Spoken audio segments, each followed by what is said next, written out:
प्रेक्षकांनी तर सगळा धुळळा पाडला आहे, कारण आजचा टास्कच असा होणार आहे. कारण काय झालेलं आहे, हा टास्क आहे राशन मिळवण्यासाठी, म्हणजेच गोल्डन आणि सिल्वर, ब्रॉन्झ असे तिकीट्स मिळणार आहेत. गोल्डन जे असेल त्याच्याकडे फुल राशन असेल, सिल्वर असेल त्याच्याकडे हाफ असेल, असं हाफ करत रेशन जाईल. आणि हा जो टास्क आहे याच्यामध्ये यांची दोघांची झटापटी दिसत आहे, कारण गोनी सकट रोशन भाऊंनी ओंकारला उचललेलं दिसते. तर प्रेक्षकांचं असं मत आहे की 2 ओंकार पाहिजे तेव्हा कुठे ते रोशन भाऊला हरवू शकतील. खरं तर टास्कमध्ये 2 प्रकारच्या गोणी दिसत आहेत. एक राखाडी कलरची आहे आणि एक लाल कलरची आहे. याच्यामध्ये ग्रुप सुद्धा आहेत. कॅप्टन पदाचा हा टास्क असल्यामुळे रोशन भाऊंची ताकद जास्त आहे, त्यामुळे त्यांचं रोजच हमालीचं काम असल्यामुळे त्यांना काही ही गोष्ट अवघड नाहीये.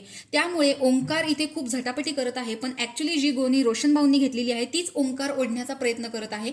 खरं तर ही गोणी एकमेकांची कशी कमी करता येईल याचाच खेळ आहे, पण इथे ओंकार भाऊंची ताकद थोडी कमी लागत आहे आणि रोशन भाऊंनी त्याच्याकडून हिसकावून घेतलेली आहे. पण ग्रुपचा असा डिसिजन आहे की ही गोणी पहिला ओंकारने उचललेली होती, त्याच्यामुळे ही ओंकारची आहे. त्यावरती रोशन भाऊ चिडलेले आहे. त्यांचं असं मत आहे की माझं हे रोजचं काम आहे, मी माझी रोजी रोटी दुसऱ्याला देऊ शकतो, त्याला घ्यायची आहे तर घेऊ दे, पण ही गोणी पहिल्यांदा मी घेतलेली होती. आता माहीत नाहीये की हे रोशनला कॅप्टन बनवतील की नाही, कारण रोशन हा अनुश्री, रुचिता यांचा ग्रुपचा मेंबर आहे, त्याच्यामुळे याचे चान्सेस खूप कमी आहेत. पण याची स्वतःची ताकद एवढी आहे की हा स्वतःच्या मेहनतीवरती गोणी एकत्रित करून जिंकू शकतो.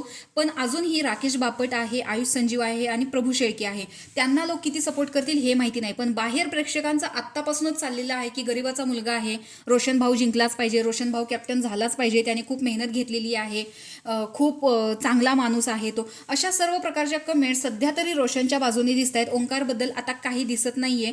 पण इथे घरामध्ये जर बघितलं तर सगळी बाजू ही ओंकारची आहे, रोशन भाऊंच्या बाजूने कोणी नाहीये. कारण रुचिता असेल, तन्वी असेल आणि अनुश्री असेल यांच्या ग्रुपचा तो मेंबर आहे. आणि सध्या बघायला गेलं तर विशाल कोटियांचं असं आहे की तो देखील त्यांच्याच ग्रुपचा मेंबर आहे, परंतु दोन्ही ग्रुपचे मेंबर असल्यामुळे यांच्यातच कन्फ्युजन होण्याची शक्यता जास्त आहे.